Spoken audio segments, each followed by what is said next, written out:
Dobrodošli v Šokestu. Moje ime je Petra Kalan in to je še vedno prvi slovenski podcast, ki ima ime bolj šokantno od vsebine. Danes v moji družbi ženska, ki je v tehle dneh, tednih verjetno zelo popularna pri nas novinarjih in tudi pri marsikateremu Slovencu, ki ga zanima, kaj ga čaka v novem letu.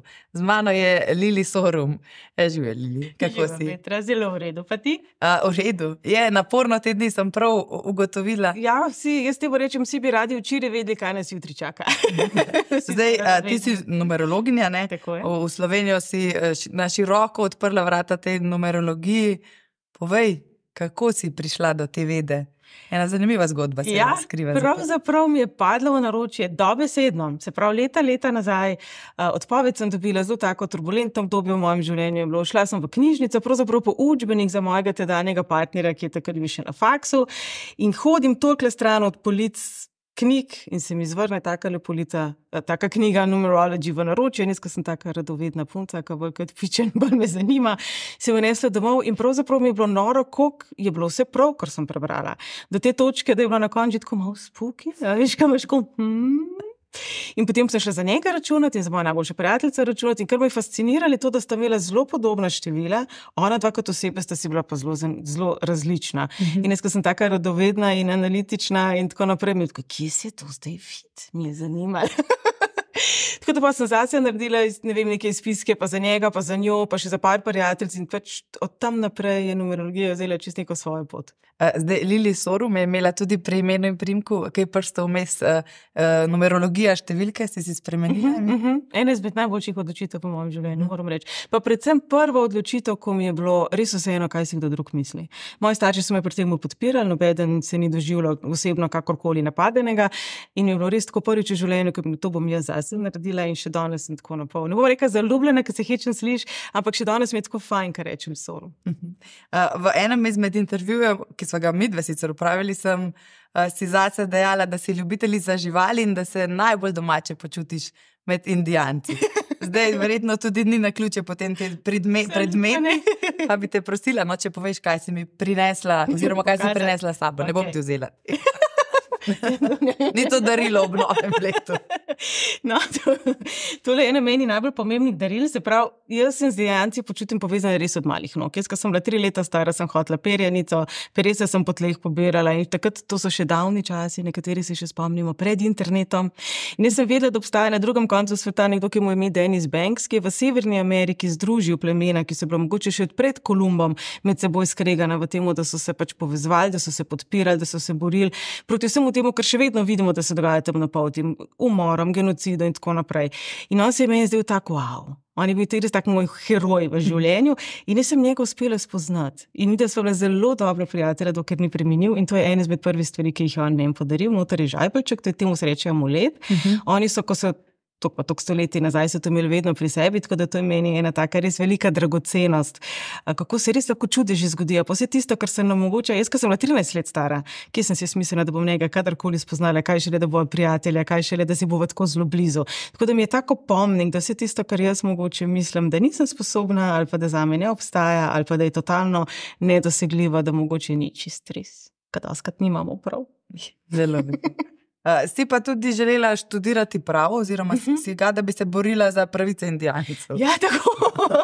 Nek 1., 2. razred osnovne šole sem videla zgodbo Indijanca, ki je dalj kot sem jaz živa, se pravi, to pa že skoraj 50 let, v zaporu, ve se, da so bili potaknjeni dokazi, ljudje, ki so narobe pričali, so prišli kasneje povedati, da pač so bili prisiljeni v to in še vedno je v zaporu. In ko sem jaz ta dokumentarec gledala, ko si majhen otrok, ko še verjamem še to, da obstaja pravica na sodišču, sem bila cela zagnana, kako se bom jaz šla zdaj pravo učiti in bom tam rasturala čist. No, pol kasneje v življenju sem ugotovila, da mogoče preden bom jaz iz tega študija bom tam 30-40 stara. Ampak se mi zdi, da sem našla neko pa malo drugačno pot, da vsem počnem to, kar si res najbolj želim. Se pravi, pa da pomagaš ljudem. Tako. Drugi predmet? Drugi predmet bo pa malo bolj zanimiv. Drugi predmet je pa Aya Uma, izvira iz Ekvadorja in v bistvu to je predinkovski simbol.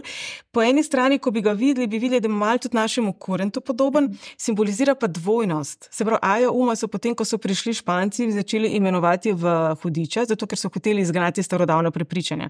Gre pa za v bistvu dvojno življenje. On ima 2 obraza, Se pravi, ženski, moški princip, dan, noč, sprejemanje in dajanje. Nič ni boljše, nič ni slabše, samo dva različna koncepta življenja imamo. Se pravi, kako zdaj uravnovesiti tako svetlobo kot temo, tako igrivost kot žalost in tako naprej. In to je pri njih zelo tak močen, pomemben simbol.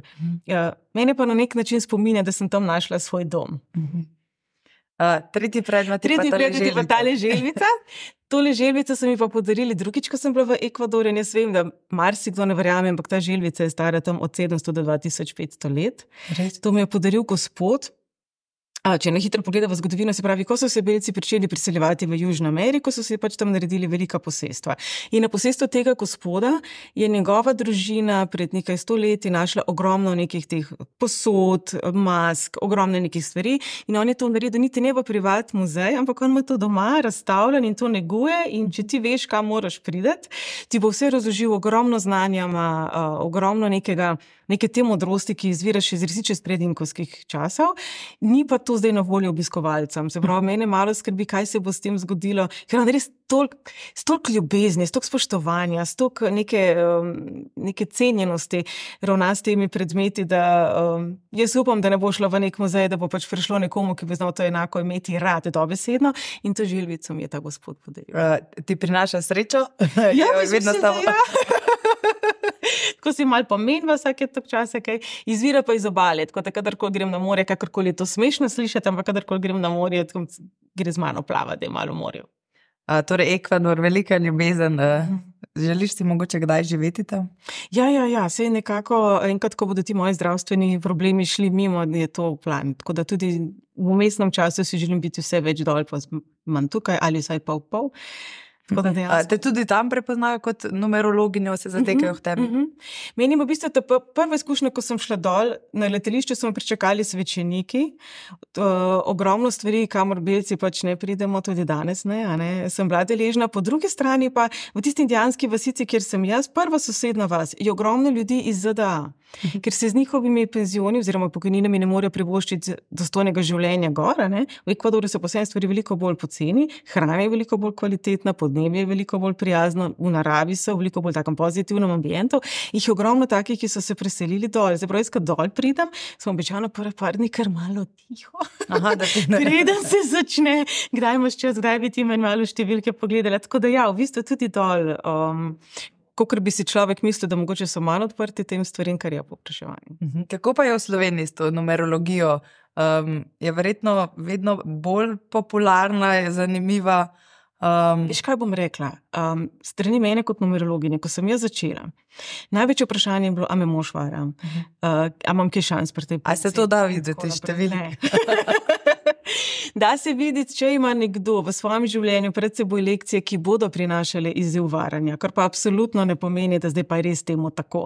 Numerologija pravi, da imamo svobodno voljo. Vse so neki zapisi, pa neke smernice, ki nam lahko zelo pomagajo sebe razumeti, pa sebe usmerjati, pa predvsem tudi mogoče našega partnerja razumeti, pa usmerjati.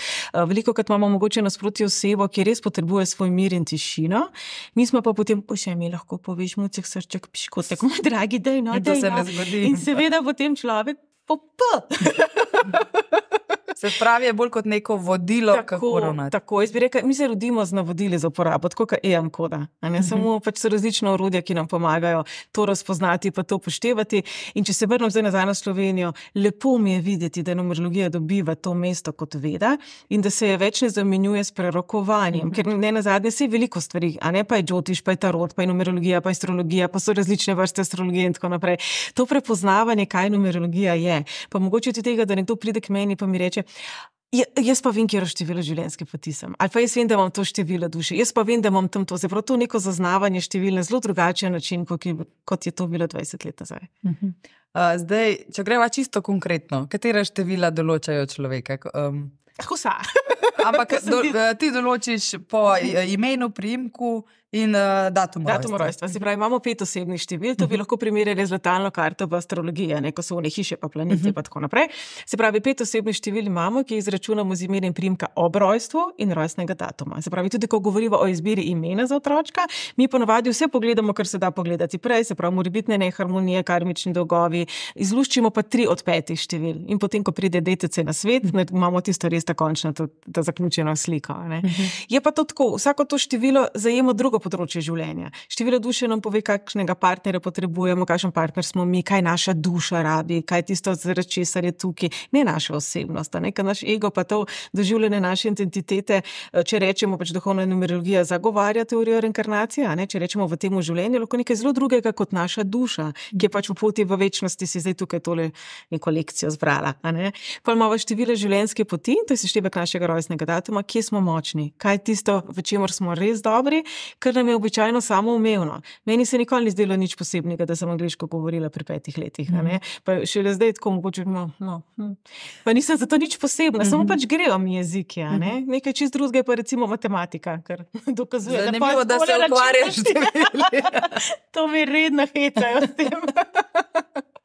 Tako da lahko nam zelo pomaga tudi pri izbiru poklicne poti, pri neujemanju z drugimi ljudmi. Število osebnosti recimo je pri tem izvrstno. Kako nas okolica dojema? Zakaj nas okolica morda dojema drugače, kot mi mislimo? Zakaj nas narobe razumejo? Kako si ta prvi vtis popraviti? Pa kako mogoče to tudi uporabiti sebi v prid. Marsikdo, ki ima recimo število osebnosti 1, se ne bo najdel v opisu, da zna biti aroganten, da zna biti mogoče včasih ošaben, okazovalen.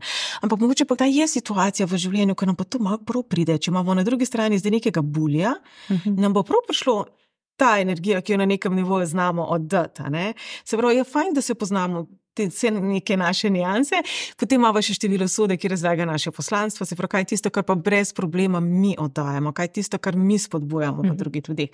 Vsi vemo, so eni ljudje, ki prideš zraven, ker malo boljše se v življenju. Načim niti ni treba reči, kar lažje je dihati. To se skriva v našem številu sode.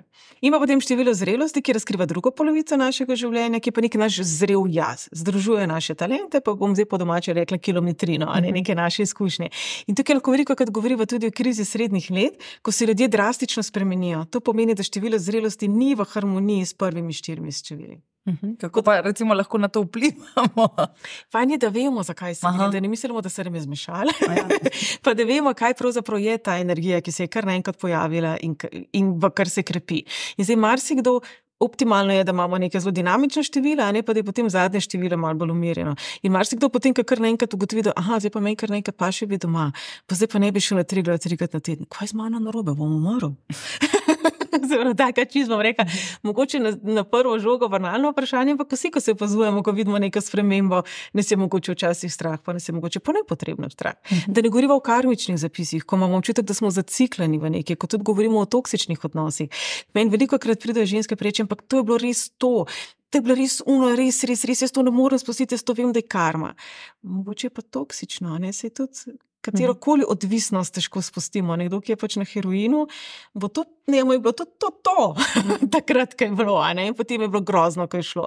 Se pravi, te stvari nam pomaga razložiti, a gre dejansko za neko karmično zadevo in kako jo razvozljati, ne samo, da vemo, da je karmično, ker veliko, kar pa se zgodi in kar je meni zelo všeč pri numerologiji, je ta drugi korak karme. Se pravi, prvi korak je, če vzamemo število 13, ki je najbolj tako poznano, Zelo vešče. Tako, petek 13. Ki sploh ni slab dan. Sploh ni. Se pravi, 13 nas uči prevzemati odgovornost in dojemati, da je pošteno delo cenjeno, in da je nekako prava pot. Se pravi, predvidevamo lahko, da v prejšnjih življenjih nismo bili najbolj odkriti na tem področju. Ampak prvi korak je običajno to, da nam življenje postavlja ovire. Se pravi, se moramo bolj truditi kot drugi, se pravi, to so primeri ljudi, ki se običajno rodijo v revnejše družine, ki imajo manj možnosti, pa manj priložnosti, sploh pride do uspeha, se mora veliko bolj potruditi, se pravi, vedno delajo praznike, dežurstva in tako naprej. Do onega trenutka, ko se tudi sami postavijo za svoje pošteno delo. A veš, ko sami to rečejo, razumem, pošteno delo je cenjeno, treba se potruditi, treba biti odgovoren, treba biti marljiv, ampak tudi moje delo naj bo cenjeno. Se pravi, ne bom vse praznike in dežurstva in vse tisto, kar nešče drug noče počel vedno le jaz.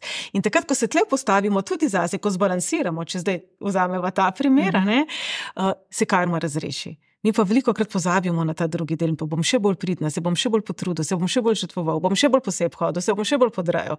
Bom pokazal, da res se trudim. Ni vedno to prava pot. Če govorimo o lekciji, mogoče o karmi je pa vedno pomemben tudi ta trenutek, ko se postavimo zase. In tle numerologija zelo pomaga, ker imamo 4 karmične števila, se pravi 4 različne spektre v življenju, kjer se nam to lahko pojavi, da tudi to razumemo, zakaj se nam vedno znova ponavljajo isti odnosi, isti ljudje, isti izzivi, ista razočaranja, iste izgube. In kako to preseka, to se mi zdi tudi ena taka. Se pravi, dokler se ne naučimo lekcije, se bo stvar ponavljala. Kar bomo rekel, no, te zdaj še tako vprašam, pa te zdaj še tako probamo. Lekcija je malo bolj tako, zdaj, če primerjava srednješolsko izobrazbo. Lekcija je tisto učno gradivo tekom leta, ko časih tudi, če kaj malo pošmudlamo, ni toliko grozen. Karma je popravni izpit, ko pa pač tudi samo zahtevnost večja. Se pravi, karma se bo ponavljala, lekcija bo pa rekla, mogoče ti ni treba vsega se naučiti v prvem poskusu.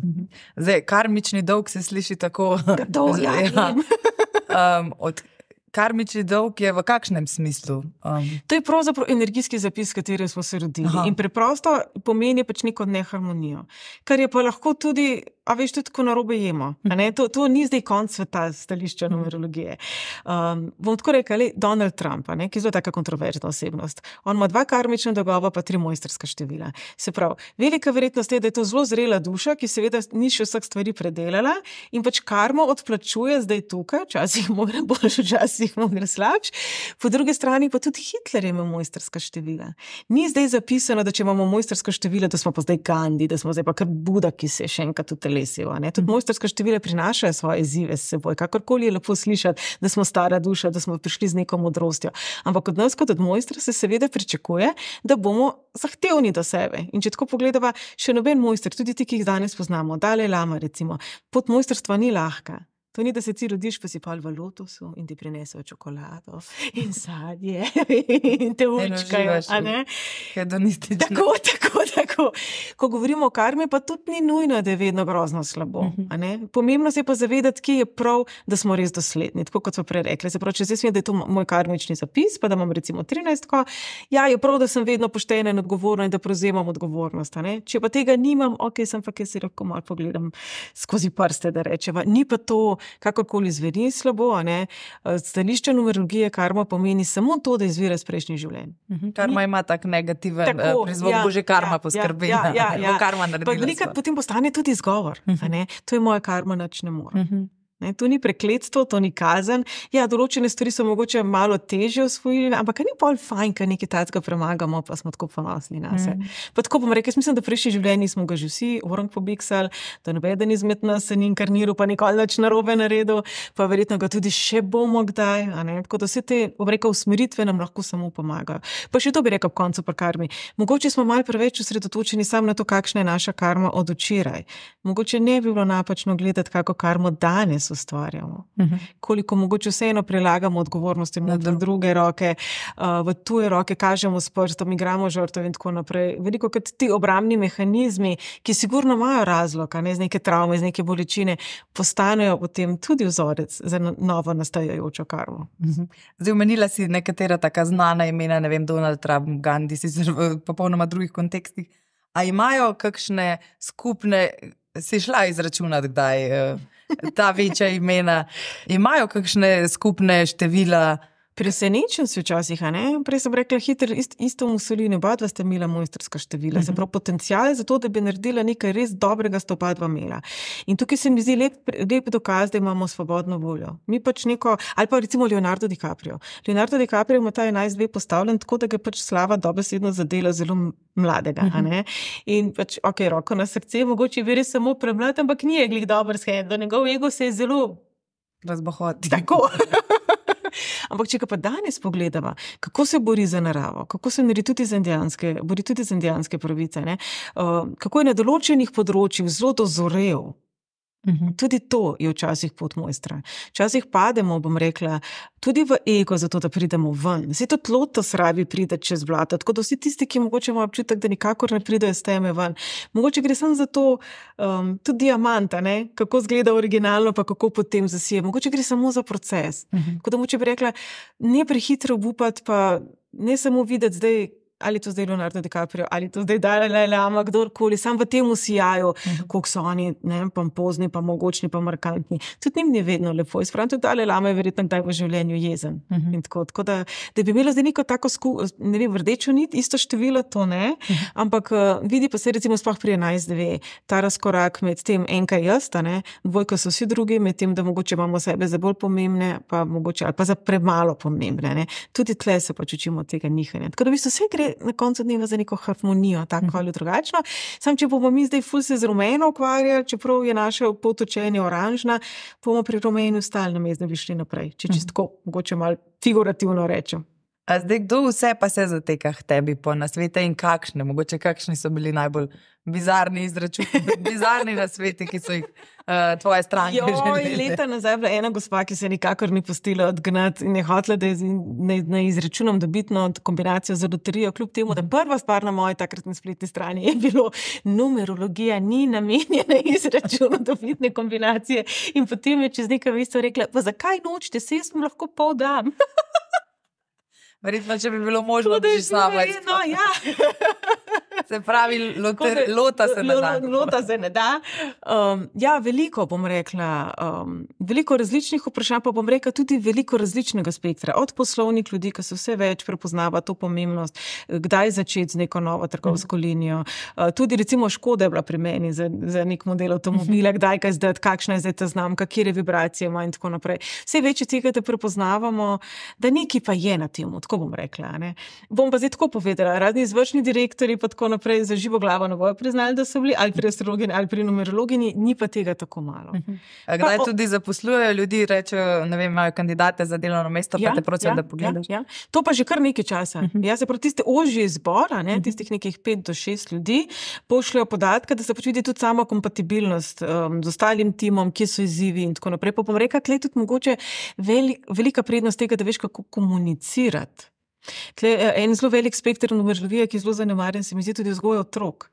Če jaz pravim, da imamo navodila za uporabo, ko se rodimo, tudi starše me lahko zelo dragoceno, da lahko preberejo, moj otrok je zelo živahen, zato, ker če se prej rečeva, se uči karmičnega doga 14-5, se pravi, bo vse ne po defaultu, se pravi, tukaj je prav, da jaz ustrajam.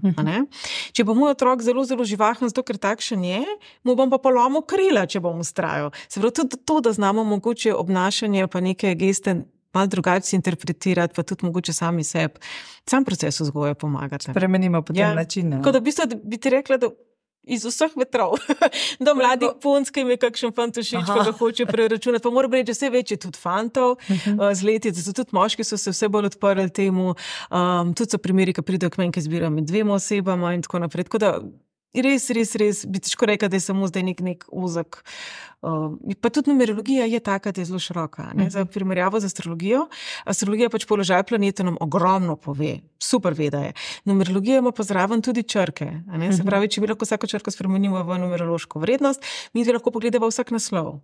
Vsako naziv. Se to zatekajo k tebi pri nakupu stanovanja, če je to pravi naslov. Lokacija in tako naprej. Tudi recimo za poslovni prostor, kje zdaj registrirati, sploh SP recimo, ki imamo možnost registrirati ali doma ali mogoče kje drugje, kjer naslov je najboljši, kjer lokacija je recimo najboljša za kakšne stvari in tako naprej. Tako da v bistvu je vse stranska nekak tale numerologija. Kaj pa recimo pri porokah, ločitvah, verjetno tudi tega veliko obdržati primek, imeti 2. Tle bom pa tako rekla, v teh 20 plus letih, kar sem opazila in zaradi česa zagovarjam, da pač sprememba imena je energijsko zelo pomembna odločitev. Ko pridejo dame k meni v odločitvi, kar sem opazila v teh 20 letih, vedno je prišlo do neharmonije v osebnih številih. Se pravi, če si ti Petra Kalan in se zdaj poročiš in si Petra Novak, in če tukaj pride do neharmonije, se bo v roku 5 let začel tudi odnos krhati. In tudi, ko se pogovarjam s temi damami, tudi, ko recimo temu pišem po Facebooku ali pa socialnih omrežjih, velikokrat nazaj dobim feedback, res je, z unim priimkom se jaz pol več nisem počutila jaz. In zdaj to traja nekje 5 let, preden se to zgodi, ni tako, da ti tam podpišeš in pol drug dan je ding, In se mi zdi včasih tudi tle, je škoda, ker s tem dejansko privabimo mogoče neke izzive, ki niso naši, seveda zaradi tega ne moramo razrešiti.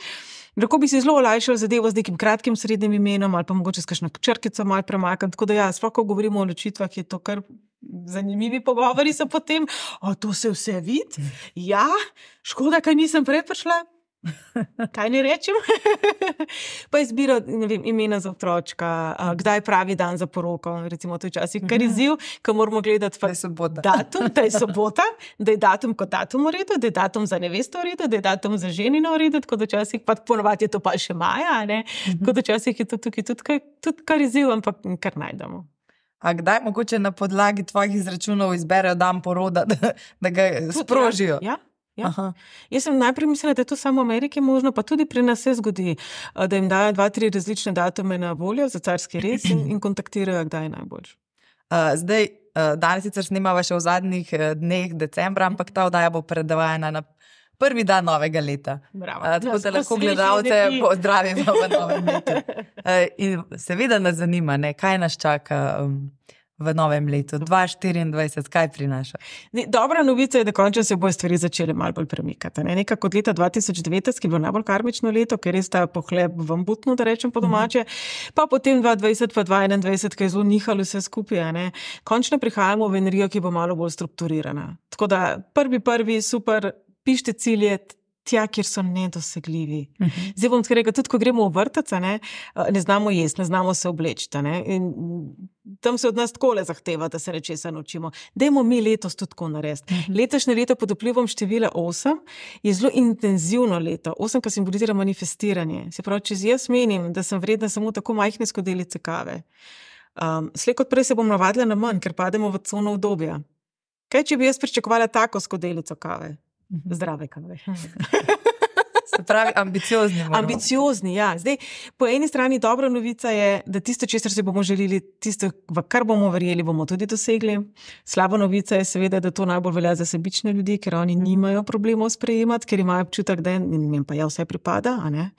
Tako da na temu lahko zelo delamo. Bi bila taka popotnica. Če gleda v 2024 je bo leto osebnostne in duhovne rasti. Se pravi, v 2023 naj bi ozavestili vse tiste vzorce omejitev, ki nismo dosti dobri, ki od sebe zahtevamo, da smo perfektni in tako naprej. Se pravi, tukaj pogledati vase, kaj je tisto, kar mi menimo, da si ne zaslužimo, pa predvsem zakaj. Kaj smo to groznega naredili, da si ne bi zaslužili še ene priložnosti. Pa če pogledamo Hitlerja, jaz sigurno upam, da ta duša, ki je nazaj prišla, da je imela možnost učenja v nekem absolutno varnem okolju. Ampak recimo, da ti pa jaz, pa najni gledalci niso glih inkarnacija Hitlerja, se pravi, recimo, da mogoče ni potrebe po tem odrivanju dobrega stran. Ali pa da si mogoče pomagajo z eno finto, pa da reče, ok, samo letos bom pa postavil moje standarde res bolj visok. In tudi zadnje smo se pogovarjali v letošnjem letu, so me vprašali, ali je to res končno to obdobje, ko lahko pride princ na belem konju. Pa sem rekel, no, princ lahko pride na belem konju, pa na oslu, pa na skiroju, pa peš. Mi rabimo biti tisti, oziroma tiste, ki vemo, kakšnega princa potrebujemo. In kar velja za celo leto. Ful bomo imeli več možnosti, več priložnosti uspeha na vseh področjih. Od nas je odvisno, s čim se bomo zadovoljili. A se bomo zadovoljili zdaj s tistim prvim, ki bo prišlo mimo? Ali bomo rekli, ne, jaz si zaslužim več. A bomo proaktivni, ali bomo rekli, ne, se zakon privlačnosti pravi, da mi mora zdaj pasti v naročje, ker sem danes povedal že 3 cele afirmacije. Pa ni čisto res. Če tako pogledava, če jaz cel dan samo sebe kritiziram, pa si cel dan govorim, si ne vem počasna, si štorasta, si neumna, si to, si uno, si tretje. To so tudi afirmacije. In potem, če zjutraj vstanem in rečem, rada se imam, zaslužim si dobro, kaj misliš, kaj bo prišlo? Kaj energijsko podpiram. Tako da tle biti zelo pozorni in čuječi, čemu dejansko nameramo svoje razmišljanje. In zdaj tukaj ciljam predvsem na tisti čas, ki mu jaz rečem prazen čas, se pravi, ne vem, ko se tuširamo, ko smo na stranišču, ko stojimo v vrsti in čakamo. Ali je to zdaj semafor, ali je to vrsta v trgovini, ali je to kjerkoli, veliko nekih takih trenutkov in minut v življenju, ko stojimo in potem gre naš na tovarniške nastavitve. Se pravi, ali pogrevamo, kar nas je pojezilo, ali razmišljamo, kaj vse moramo še narediti, ali nas skrbi, kaj vse bo šlo še lahko narobe. Redko kdaj izkoristimo ta čas za to, da pa pozitivne afirmacije, ali pa da iščemo proaktivno, kako lahko dosežemo to, česar si želimo. Se pravi, čim bolj to šteglati v pozitivni smeri. Tle nas bo energija res maksimalno podpirala. Kaj pa mogoče na področju dogajanja v naravi, pa na političnem področju, to nas tudi vedno zanima, če se tam kakšni preobrati obetajo. Jaz se za 22 spomnim, ko smo rekli, na političnem področju lahko pričakujemo nekoga iz preteklosti, kogar tudi slučajno ne moramo, si ne predstavljamo. In ko sem to pisala, si tudi jaz nisem predstavljala, da bo gospod Janez Janša prišel nazaj. Zdaj bom tako rekla, Slovenija gre v osebno leto 3. Leto 2024 je bilo leto 2, leto povezovanja, kar je bilo zelo velik dokaz, je bilo solidarnost ob poplavah. Ko so ljudje res masovno šli pomagati ljudem, ki jih niso poznali. Ne? Zdaj naslednje leto 3 je po eni strani zelo optimistična, zelo kreativna, se pravi ravno ta pozitivizem, ki sem ga prej omenila. Izkoristite vsak trenutek za to, da boste kreativni v plus. Ne? Po drugi strani, pa kar se tiče vlade, pa jaz mislim, da bomo večkrat imeli, jaz sem nedavno napisala občutek, kot da smo v risanki, pa so me lepo lektorirali, da bodo od njihove odločitve nezrele. Bom pa tudi tako rekla, 3 je tista, ki je podobna mačjemu mladičku, se pravi, hoče biti ustvarjalna, želi se nekaj novega, drugačnega. Mogoče ne vemo vedno, kaj je tisto, kar bo delovalo, tako da mogoče včasih brcnemo v temo z najboljšimi nameni. Po drugi strani pa simbolizira tudi mladino, otroke, se pravi, vse bolj glasni in prisotni v našem prostoru bodo tudi mladi. In če se zdaj navežemo še na podnebje, jaz sem imela nedavno priložnost biti na kopu v Portorožu. Fascinirana sem bila nad našimi mladimi, koliko iniciativ, koliko neke pobude strani mladih je v Sloveniji, to je noro.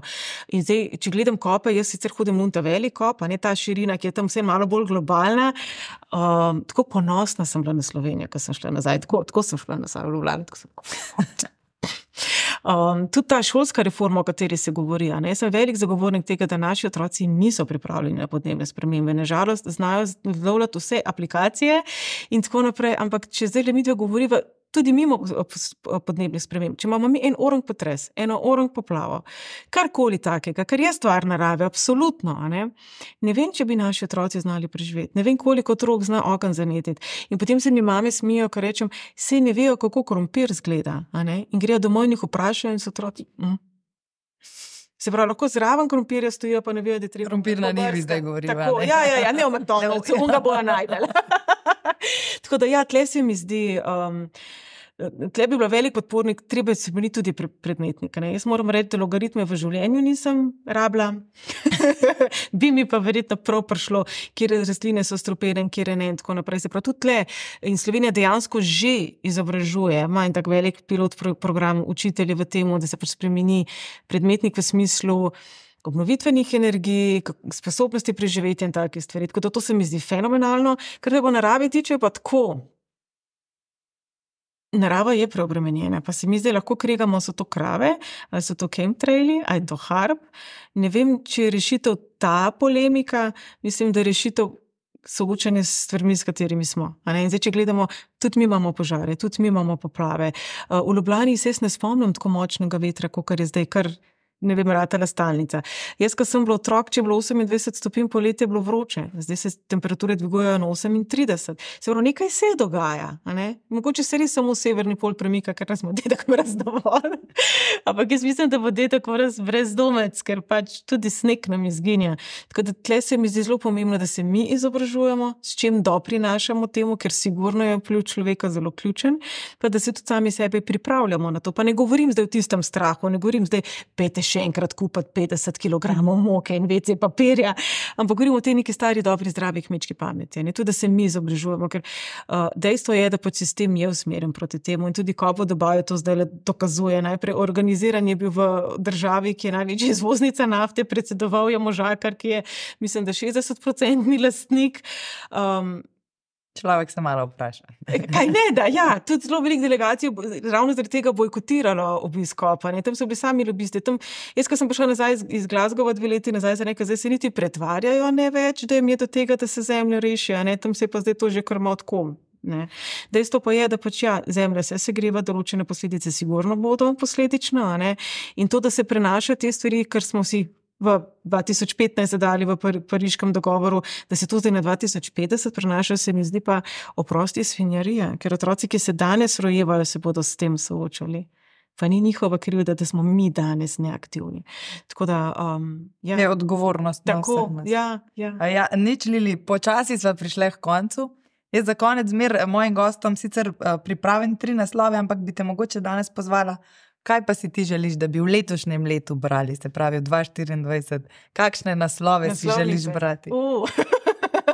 Če bi lahko s čarobno palico. Ful dobro izhodišče. Tle na kopu so bili eni mladi iz Francije, ki so imeli podoben koncept. In eden izmed videov je bil, vlade so zelo resno vzele podnebne spremembe in naravo postavile na prvo mesto. To se mi zdi taka malo verjetna, ampak recimo, da imamo dovolj veliko čarobno paličico, absolutno eno. Drugo, mir na svetu.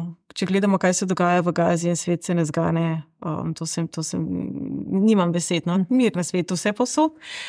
Pa mogoče za vsakega posameznika, da resnično začuti sebe, pa da svoj potencial živi. Zelo lepo. Hvala, da si bila moja gostja. Jaz upam, da se še kdaj takole vidiva.